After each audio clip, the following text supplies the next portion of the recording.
దక్షిణ కాశీగా పేరుగాంచినటువంటి ఈ ఆలయాన్ని ఆమె ప్రిన్సిపల్ సెక్రటరీ అవడం మూలంగా ఈ ప్రతిష్టను తగ్గించింది.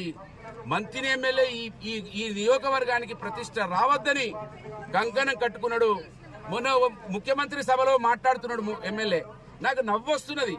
అసలు ఈయన 5 సార్లు 6 సార్లు ఎమ్మెల్యే అయితే ఏదో ముఖ్యమంత్రి అట టెంట్ సిటీ ఇచ్చిందట. టెంట్ సిటీ, ఆ టెంట్ సిటీకి పోదామంటే ఇప్పుడు తోవలేదు.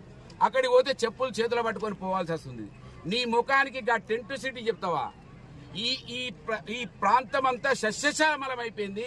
100 కోట్ల రూపాయలు నేను తీసుకొచ్చినా, ఇవి ఖర్చు చేసినా, ఇక్కడ పూర్తి స్థాయిలో అన్ని సౌకర్యాలు కల్పించినా అని చెప్పుకోవాలి. సిగ్గు లేకుండా తాత్కాలికంగా నిర్మించినటువంటి టెంట్ సిటీ గురించి చెప్తావా? అవమానపడు ఎమ్మెల్యే. నువ్వు మంత్రి పదవిలో ఉన్నావు. నువ్వేమైనా ఎమ్మెల్యేవా? సామాన్య ఎమ్మెల్యేవా? మామూలు సామాన్య ఎమ్మెల్యేవా అని నేను అడుగుతున్నా. కాంగ్రెస్ పార్టీ కార్యకర్త